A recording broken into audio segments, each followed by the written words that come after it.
Om Namo Bhagavate Vasudevaya. Om Namo Bhagavate Vasudevaya.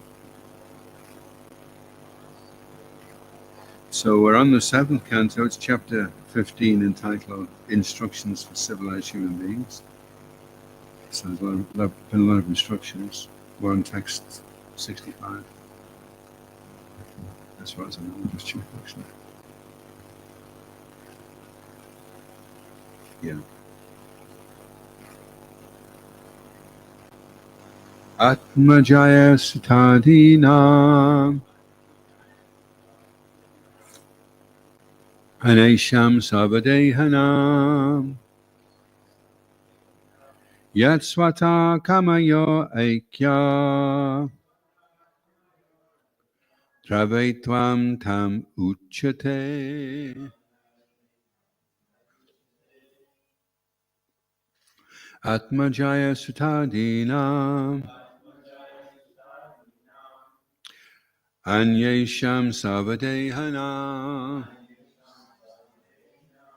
Yatsvata Kamaya Aikya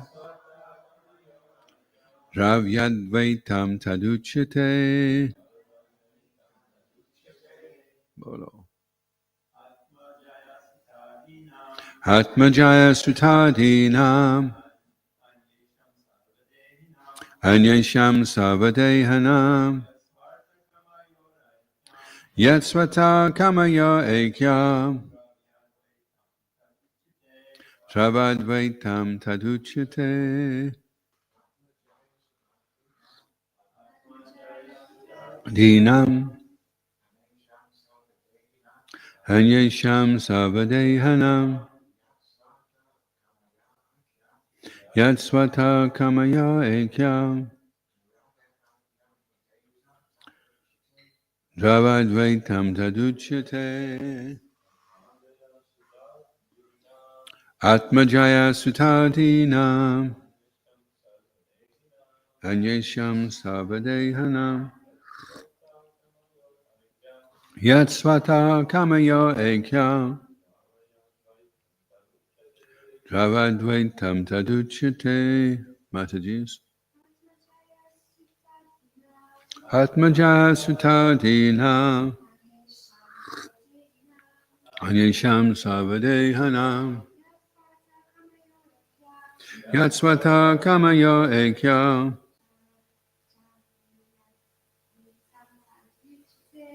Travadvaitam Taduchate. Atmajaya Sutadina Anyesham Savadehanam Yatsvata Kamayo Aikyam Travadvaitam Taduchate. Atma of oneself. Jaya, wife. Suta Adinam, and children. Anyesham, of one's relatives, etc. Sarvadehanam, of all other living entities. Yat, whatever. Swaartakamayo, of one's ultimate goal and benefit. Aikyam, oneness. Drava Advaitam, oneness of interest. Tat Uchate, it is called. Translation. When the ultimate goal and interest of oneself, one's wife, one's children, one's relatives, and all other embodied living beings is one, this is called Dravadvaita, or oneness of interest. Responsibly, please. When the ultimate goal and interest of oneself, one's wife, one's children, one's relatives, and all other embodied living beings is one. This is called Dravadvaita, or oneness of interest. Papa by Srila Prabhupada Ki Jai. The actual interest of all living entities, indeed the goal of life, is to return home back to Godhead. This is the interest of one's own self, one's wife, one's children, one's disciple, and one's friends, relatives, countrymen, and all humanity. The Krishna consciousness movement can give directions for management by which everyone can partake in Krishna conscious activities and reach the ultimate goal, which is known as Swartagatim. The objective of everyone's interest is Vishnu. But because people do not know this, Nate Vidu Swartagatim Hi Vishnam, they are making various plans by which to fulfill so many concocted interests in life. The Krishna consciousness movement is trying to bring everyone to the highest interest. The process may be differently named, but if the aim is one, people should follow it to achieve the ultimate goal in life. Unfortunately, people are thinking of different interests, and blind leaders are misleading them. Everyone is trying to reach the goal of complete happiness materially, because people do not know what complete happiness is. They are materially diverted toward different interests. Om Jnanatimiranda Shagananjana Shalakaya Chakshuran Malitanyena Tasmai Shri Gurave Namaha Shri Chaitanya Manobhistam Stapitam Yena Bhutale Swayam Rupa Kadamayam Tadati Swabhayantika Jai Shri Krishna Chaitanya Prabhu Nityananda Shri Advaita Gadadha Shri Vasali Gauravattarinda Hare Krishna Krishna Krishna Hare Hare Hare Rama Rama Rama Hare Hare Vanchakalpatrubhyascha Kripa Sindhubhyevacha Paditanam Bhavanebhyo Vaishnavebhyo Namo Namaha. So the Sanskrit is Dravyadvaita, which means oneness of interest. So Srila Prabhupada says towards the end of the purport, he says the process may be differently named, but if the aim is one, should follow it to achieve the ultimate goal of life. So he says the Krishna consciousness movement is trying to bring everyone to the highest interest, and that the process may be differently named. So what would be a different name? Jayananda? A different name for bringing everyone to the highest interest. What would be it? Is there a different name? Is there different names being used?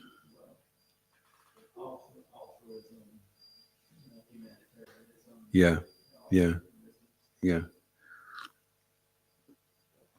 Which is interesting because like there's a place down the road from here called Lannick Falls, and it's quite nice. You see the waterfalls coming down, and there's this whole place that this philanthropic, altruistic person, he built a whole town or small village, and it was to house all the different people that were working in the mill. So there was a school there, they all had their house, they could go to the mill, and then at night they went back and they had a house, and everyone was heated up by the same warming system. So he was looking after everybody very nicely. So that may be called socialism, but the ultimate goal is to bring everyone to their highest interest. And so these intermediary steps are different names for bringing us to the point.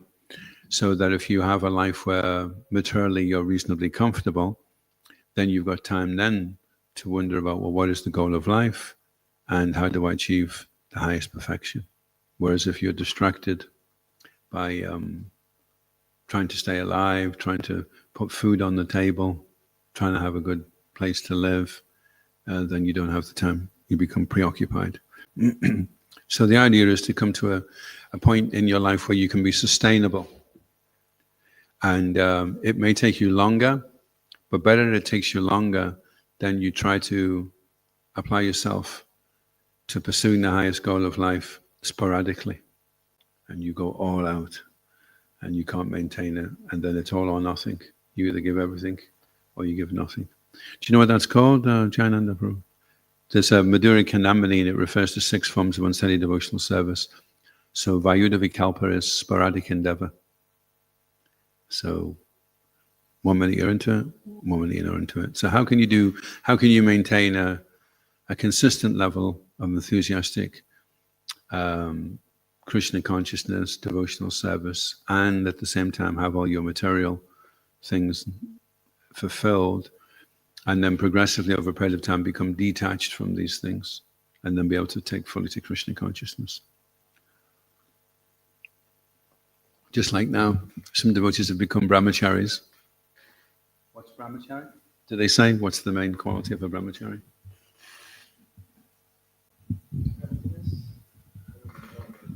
Oh yeah. So if we go to the place that the brahmacharis live and it's not clean, then that means they're bogus brahmacharis. What's one of the qualities of a brahmachari, Jananda Prabhu, that's in the forefront of your mind?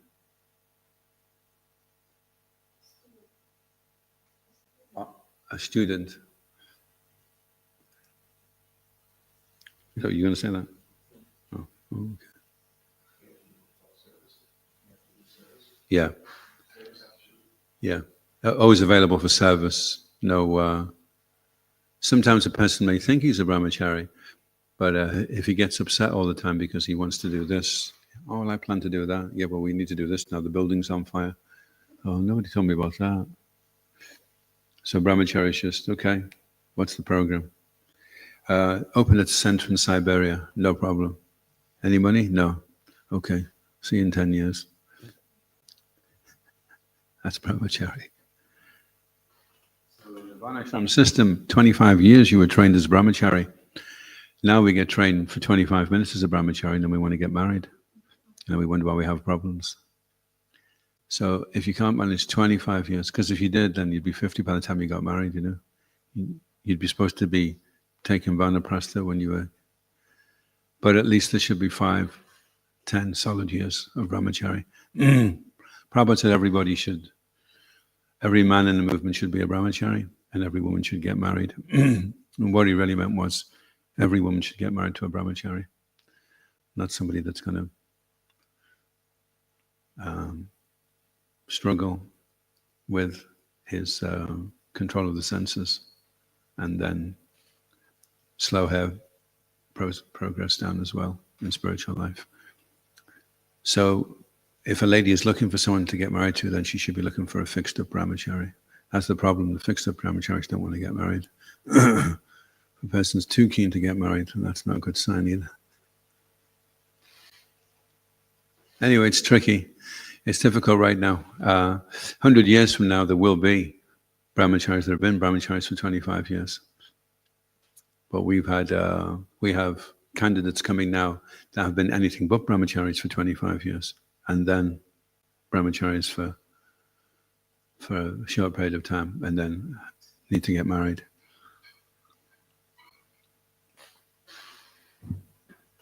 So the Varnashram, you can't say, well, look, let's just forget the Varnashram system and we'll just chant and pass out books, because Srila Prabhupada explains that even if the sun is covered by clouds, it doesn't make the sun disappear. So even though the Varnashram is covered right now very heavily, still there are those that are more inclined to make money, those that are more inclined to just gross out, those that are more inclined to fighting, and those that are more inclined to thinking. Those propensities are there. And the stages of life will be there as well, where you're learning and then you're getting into material things and forming a business, and then you're becoming distant and detached and wanting to travel and see the bigger picture, and eventually coming to the point where you realize the futility of everything and wanting to leave the material world altogether. Interestingly enough, Chaitanya Charan, in his book 365 Reflections on the Bhagavad Gita, on one of them he says, Maya's job isn't to illusion you or tempt you. At least that's not her main job. He says her main job is to teach you the futility of sense gratification.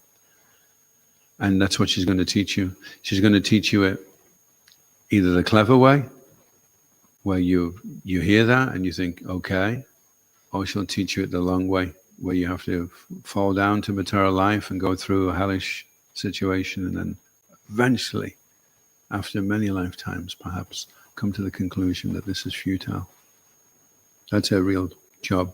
She has all these different lessons along the way, but that's the ultimate conclusion, the final examination, that you realize the futility of material life. And if someone has realized the futility of material life, then how does he behave? Jayananda.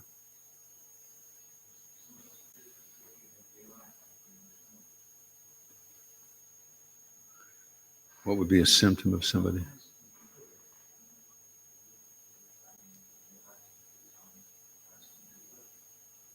Yeah. And how would that manifest? Like there's a lot of people, we go out and we do book distribution, and there's a growing number of people that are becoming aware of the futility of material life.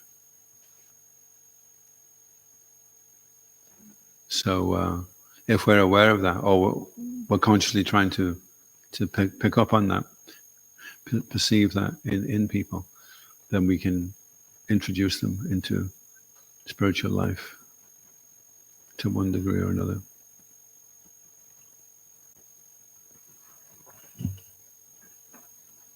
So some people, it's their first time as a human being. They've been animals and they've come down to the human form of life. Maybe they've gone through a few tribal situations, and here they are on Buchanan Street in their latest pair of trousers and the latest haircut. But it's all new to them. And there's others that have been around the block quite a few times now, and they're getting fatigued. They've been through the whole thing. And they're looking for something else. Surely there must be more to it than this. So they're the ones especially.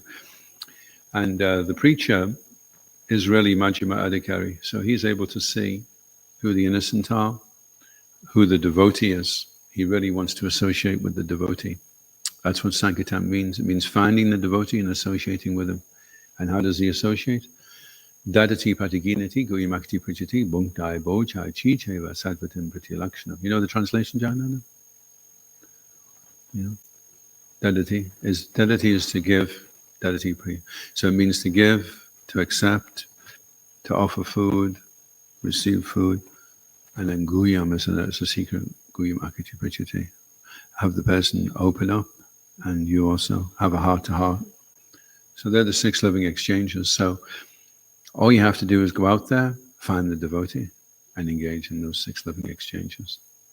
That's all it is. That's all Sankirtan is. But Sankirtan isn't just meant for when you go outside the temple. You're supposed to do Sankirtan all the time.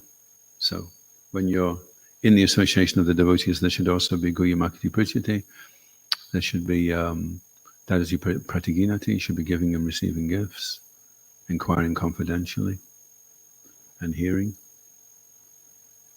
And if we don't proactively try to cultivate living exchanges, then like that question that came out the other day about attitude and gratitude. So if you don't proactively try to develop a loving relationship with someone, the default, without having to try at all in the material world, is that you'll be critical. You don't have to try to do that. You just have to relax and let the material energy just carry you along. That's all you have to do. And then if you're critical, then you miss the great opportunity you had to appreciate the devotees, show the devotees some affection, some respect, some service. You completely miss the whole thing. You just slide over the surface of the association of devotees with all your mundane criticism, and you slide right out onto the other side. You're not able to stay. Because you may think you're coming and going, but actually Krishna is making you go. You may, I think I'll leave and go away now. No, Krishna's kicking you out. Until you're ready to associate with the devotees in a proper way and appreciate the devotees in a proper way, then you'll have to maybe go out and be a little bit more materially fatigued. Any questions or comments?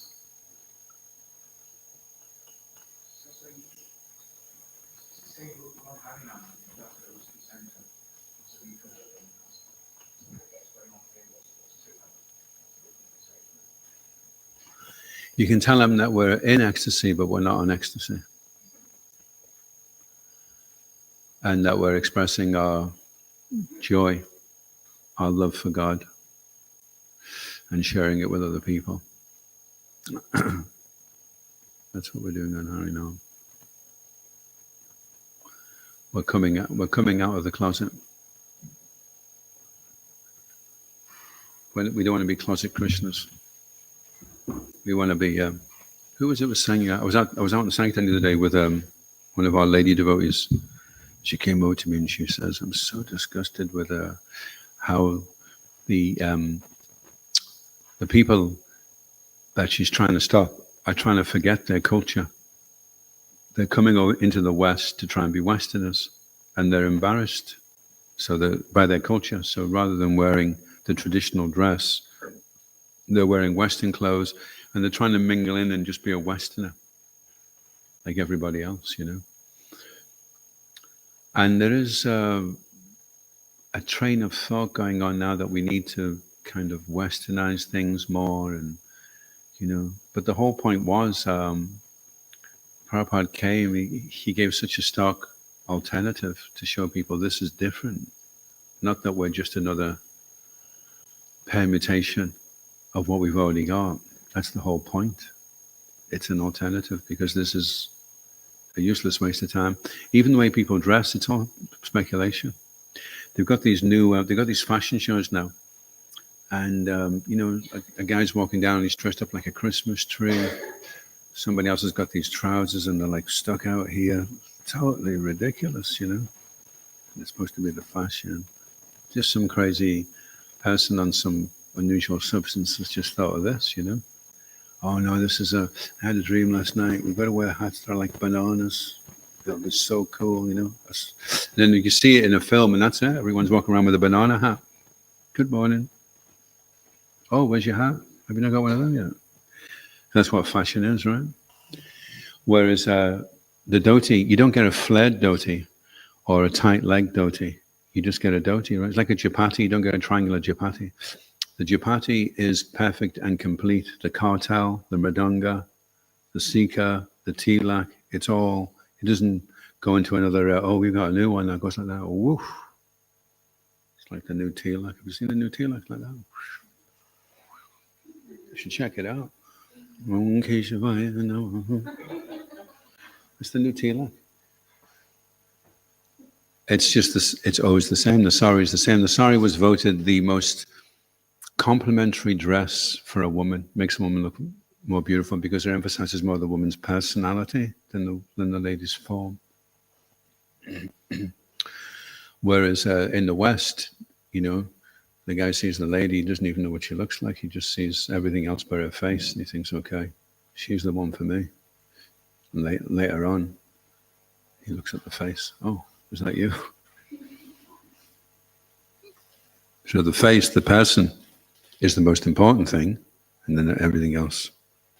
So because it's a subculture, it's an erosion of what was an original culture, and it's become degraded. So we are giving a positive alternative with the food, the dress, the music, the dance, and we don't have to because as soon as you start changing things to keep people happy, people are changing from one thing to the next. 1 minute they think it's good to do this, and then you go along with that, and then the next minute they think it's good to do that, go along with that, then you start looking foolish, you know. Whereas if you just stay where you are with what you've got and your standards, then when they're swinging this way and that way, then they eventually think, actually, you know, these guys have got something, maybe we should check these guys out. They never change. They always do the same things.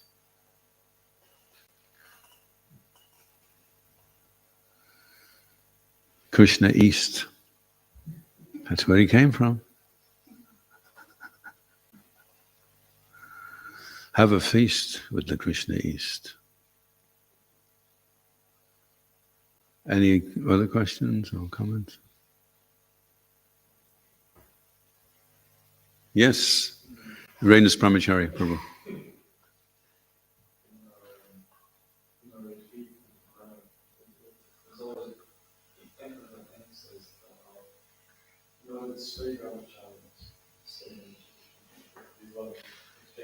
Oh, really? Oh, that's interesting.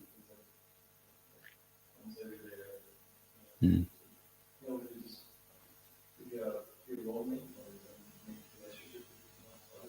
Yeah, yeah, that's right. Yeah, yeah, yeah. Because if you artificially try to renounce having loving shelter, then you can only do that for so long because everybody needs loving shelter. There was a really, really terrible experiment. When I tell you this, you may burst into tears. So if anyone is of a fragile nature, you may want to leave just now. Everyone okay? Want to stay? You think you can handle this? So the scientists got a monkey, a baby monkey, and they put it in a cage with a silhouette of its mother, uh, and the silhouette had pins coming out of it. And the monkey was all sad because it was separated. Just a little baby monkey separated from its mother. So it was held up in a ball and it was crying in the corner of the cage. And then after a period of time, it went running over to try and embrace this silhouette. And then immediately the pins would go in. It would feel extreme pain. It would recoil and run away to the other side of the cage. And they were doing it just to see how long it took the monkey to go insane. Isn't that terrible, eh? But that's what the material world is. We want living shelter.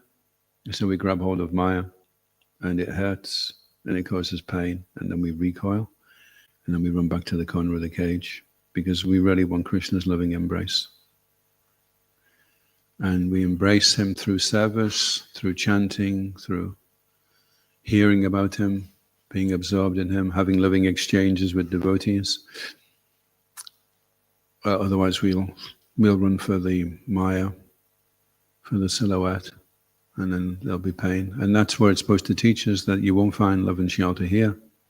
No, I think I can. I think this one's going to be good. Okay, try. And then, oh no, that was no good. How long is it going to take you, you know? The school of hard knocks, the school of sharp pins. So I hope you don't have nightmares after hearing that story.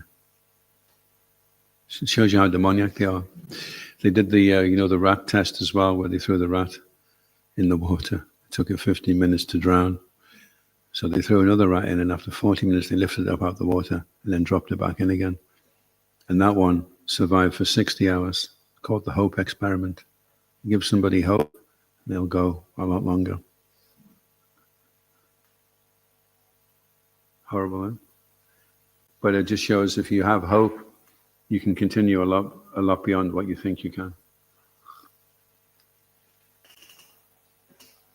But yet, if you're cultivating these living exchanges, then you will naturally develop an atmosphere where people appreciate you because you show so much appreciation. You show so much appreciation for them, you know. Like if you're on Sankirtan, and this lady the other day, she was wearing a ridiculous pair of glasses. They were like about half an inch round, you know, massive glasses. She was wearing them just so everyone was going to notice her, you know. She's walking down, you know. I said, "Oh, those glasses are amazing. Oh, do you think so?" She was like, that's what she's been dying for, you know. So people want to be appreciated, and they'll do all kinds of ridiculous things to try and get it, you know. And we can say that because we appreciate that that's a nice desire. It's just come out in a really funny way. So we can appreciate that you're looking for some love and attention. So I'll give you that. And in that way I can engage you in some devotional service. So it's a loving exchange that takes place. That's what people are really looking for. And of all the things you can do to show love, what is the most important thing? They say the real act of love is not a sexual one. Yeah, even more specific than that. The most important act of love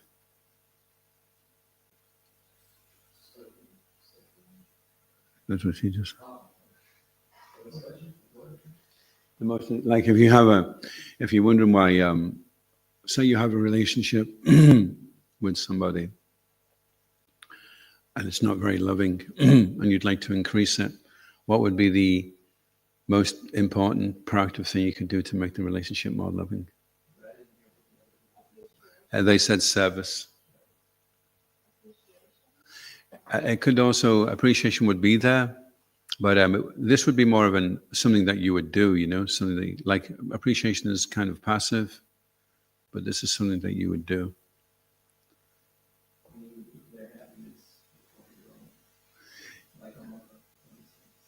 Yeah.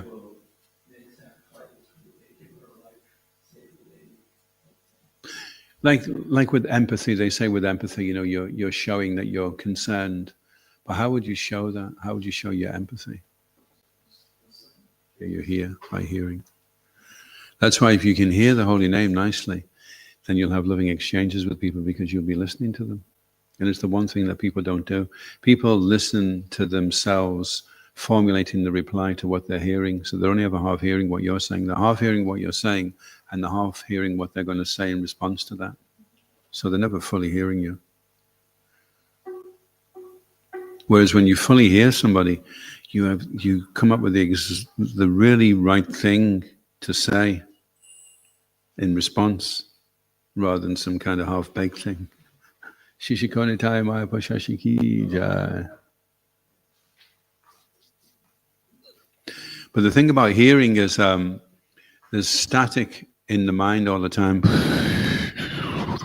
It's kind of like buzzing away all the time in the background, and even when you're hearing, there's all this going on. So you kind of, what was that? And you can't quite figure out what they mean. So when you hear, then everything goes quiet. When you're actually hearing and the holy name goes in, everything goes quiet, and then you really hear. You hear deeply. So there's different depths of hearing. There's hearing very quickly, then there's hearing very deeply, where when you hear it, it goes in very deep, it hits the heart. There's hearing where the sound goes in and the sound goes out. And then there's hearing where the sound goes in, it goes down into the heart, and then it manifests in the way that you behave. That's they say the first flowering of the hearing process is the ability to put into action what you've heard, to be able to implement. Otherwise, you've not really heard.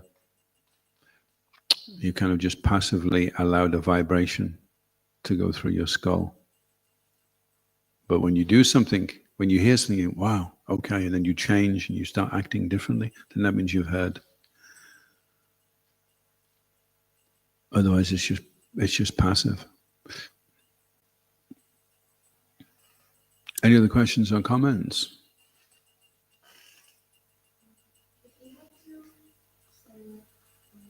How should we balance the information that we have in digital consciousness, like either one of the both leaders, and then eventually changing our jobs, graduating, and then having to find a job in the spirit world? How are we supposed to not become dead? Well, you don't. You can just stay brahmacharya your entire life.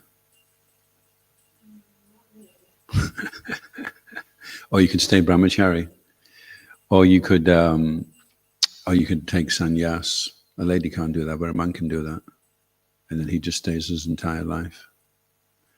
If you have a spiritual master, then he would tailor you a program for you. And then he would say, I'd like you to do this, and I'd like you to do that. I'd like you to live here. I'd like this to be your service. So that would be fine-tuned by the spiritual master. He knows your psychophysical nature. He knows what would be best for you and what won't be good for you. If you try and figure it out for yourself, then there's a good chance you'll get it wrong. Otherwise, why would we need a spiritual master? The spiritual master in Latwan Sandashito Datra Dushtaram Nishtitedam Kalmasavaharam Pamsam Kaladana Ivanavam. We think we have met your goodness by the will of providence just so that we can accept you as captain of the ship for those who desire to cross this difficult ocean of Kali, which deteriorates all the good qualities of a human being. So if you don't have a captain on the ship, you've not got much chance. Even when you've got a captain on the ship, there's a tendency for devotees to try and put on a brave face in front of their spiritual master. And then when the cat's away, the mouse will play. So Vyasa Puja, it's Jai Gurudev, Hari Hari Bol. As soon as the spiritual master's gone, where's my vape? Oh, sorry. Oh, Jai Gurudev, sorry. Hari Bol. Oh, yeah, I'm totally fired up.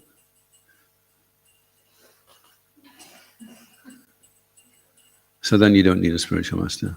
If you want a spiritual master, then that means you want to follow and you want someone to tell you and chastise you. So if you get upset when you get chastised, then you don't need a spiritual master, because when you get chastised, maybe not directly through your spiritual master, but through those that he's put you under the care of, then it'll become more difficult for you.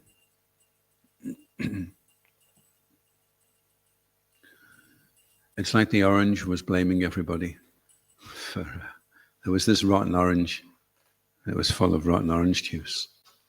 And every time someone poked it, this terrible smell came up. So the orange, he said, if everyone would just leave me alone, I'd be fine. I can just decompose quietly in the corner and everything's okay. So the association of devotees, they're always like, why weren't you there at this time? Why weren't you at Mangalati? Why weren't you? And then what comes out? Resentment, bitterness, criticism, anger. That's not because of the devotees, it's because that's what you're full of. And then when you're provoked, it comes out. Whereas what should come out, if you have a fresh orange, then it's sweet what comes out. Oh yeah, oh thanks so much, Prabhu. Oh yeah, I'll make sure I'm up the next day, and yeah, I'll get that done, All the good stuff comes out. But a tendency for the rotten orange is to blame everybody else for making it come out of him. But it only comes out of him because he's full of it in the first place. Like you can have two people, one's full of anger and one's full of love.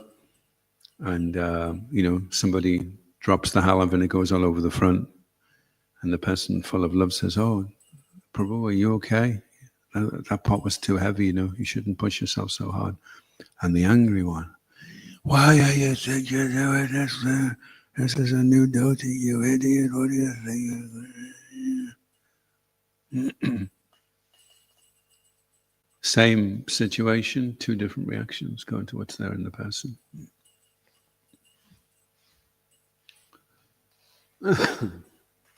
So when we're good inside, then when we associate with the devotees, we don't get angry, we don't get annoyed, we don't get critical, because that's not in us, So to be a good brahmachari and have those living exchanges means you'd have to proactively be like that. Looking to give a gift, to offer some prasad, to inquire, be concerned about the person.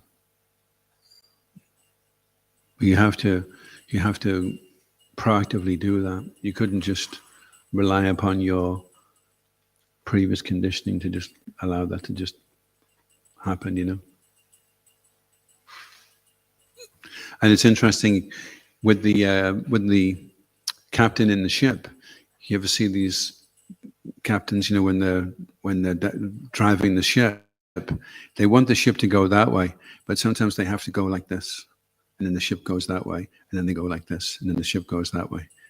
So sometimes they're really, really strict about something, and they say one thing, and then they're really accommodating, and they say another thing, and it's just to steer the disciple in the middle of the road. And the Shastra is like that as well. Some of the statements in the Shastra, it seems like all you got to do is chant Hare Krishna once and everything's fine, And then on the other hand, it seems like this is just impossible. How is it possible to follow such a high standard, So they're kind of like this and then like this. And we're trying to go along on the middle road.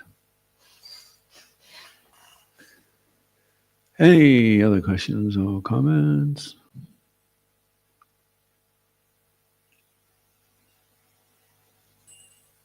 Did you think the same, Jananda Prabhu, that the main emphasis was on the 6 living exchanges in the Brahmachari convention?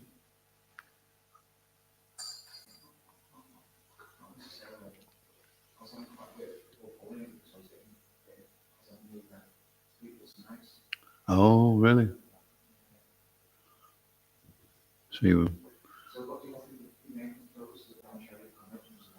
Yeah. So that one session I would do every sort of project that groups and come up with some reasons to stay Brahmachari. What were some of the good reasons? Just that it's a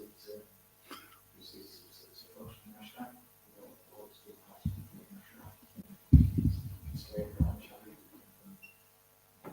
do good service with Brahmachari, and concentrate on consciousness of Brahmachari. What if a brahmachari was a brahmachari just because he didn't want the hassle of being married? Would that be okay?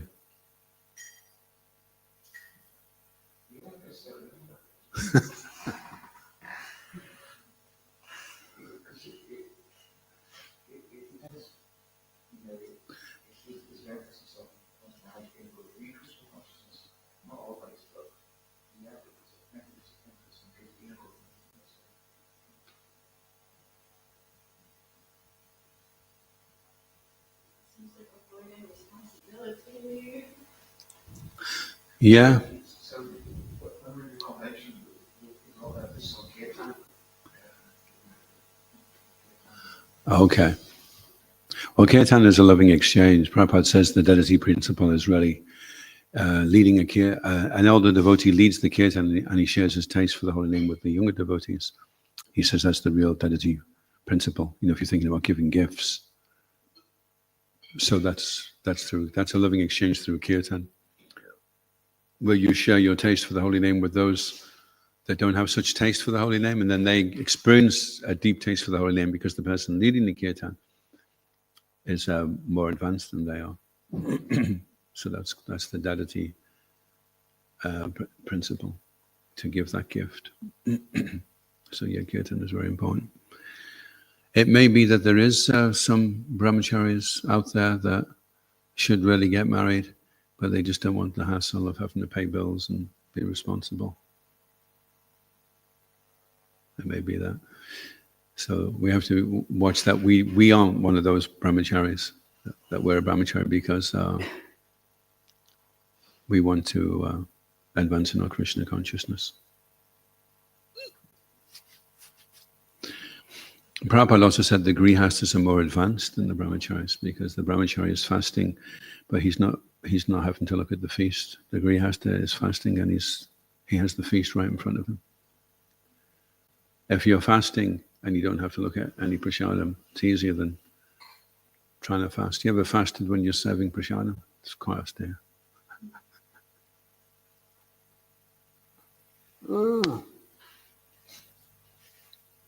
But if somebody is brahmachari for 20 years, 25 years, then he decides he needs to get married, then, because you would think, well, by that time, surely he would be free from it. But you should just remember that's the Varnashram system is 25 years training in celibacy, and then you're better protected. Just means you'll be like granddad age when you have your kids. But at least you'll have something to give the kids. You'll have some steady Krishna consciousness there. It takes longer to teach a person to play the piano that has been playing the piano terribly for years, because you've got to unlearn them and then teach them. They say it costs twice as much to get piano lessons if you've been trying to play the piano for years. So same with brahmachari. It's easier to be a brahmachari if you've been born into it. Otherwise, there's a lot of stuff you've got to unlearn that you've been trained up badly, by society.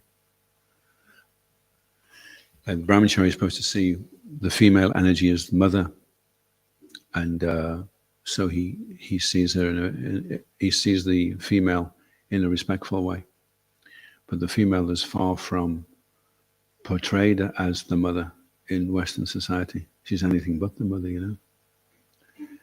The woman should be seen either as mother or as daughter. She's someone's daughter, and she's potentially going to be somebody's mother.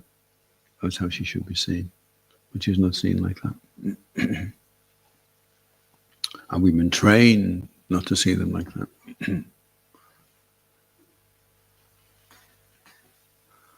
Any last questions or comments?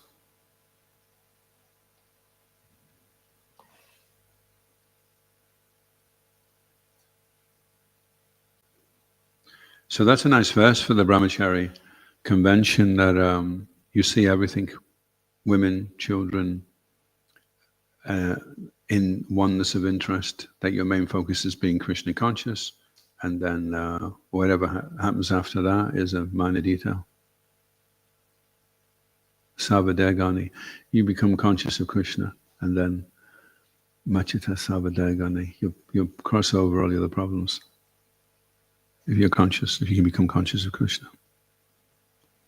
But if you don't become conscious, and it's interesting, Krishna's he's grouping not being conscious of him with not hearing. Nasroshasi. He says if you don't hear, then Vinanshasi, then you're lost. So it's interesting, isn't it? His kind of paraphrase, or his description, really analysis of somebody that's not conscious of him, is somebody that's not hearing. I mean, that's what ignorance is, isn't it? Ignorance means you're ignoring. So you're either hearing Krishna or you're ignoring him. If you're ignoring him, then that's why mode of ignorance is especially to sleep. You don't catch it. You don't. Wow.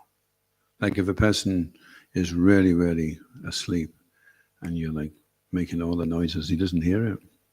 He's gone. He's so far gone in the mode of ignorance, you can't wake him up.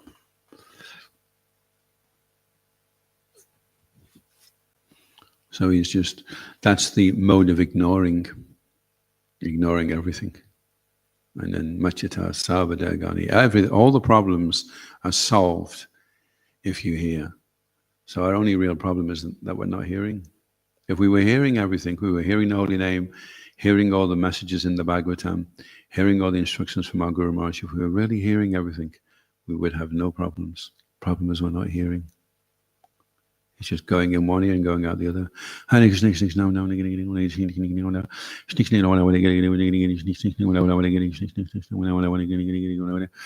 Well, that's 16 rounds. I'm not sure about this holy name, whether it really does work, you know. I mean, I've been schnicking and giddy-giddying for 2 hours now. I'm not experiencing any bliss. We do this funny skit where the devotees go, schnick, schnick, schnick, and he falls asleep. And then suddenly he wakes up and there's this really deformed creature. And he goes, oh, who are you? He goes, I am the person you've been calling for. Schnickschna. Schnickschna. And this other funny thing comes up. And he goes, well, who's he? He goes, he's Giddy Giddy. And another one comes up with 3 heads. Who's that? Nom Nom. Oh my God. Schnick, schnick, giddy, giddy, nom nom, schnick, schnick, giddy, giddy, giddy, nom nom. Well, you've been calling for us. Well, we're here. Oh, sorry, I didn't.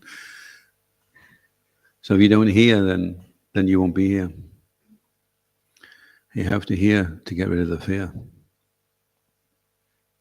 And then you'll always stay near. Yes, Guru in the key. Srila Prabhupada ki. Gaur Premanandi.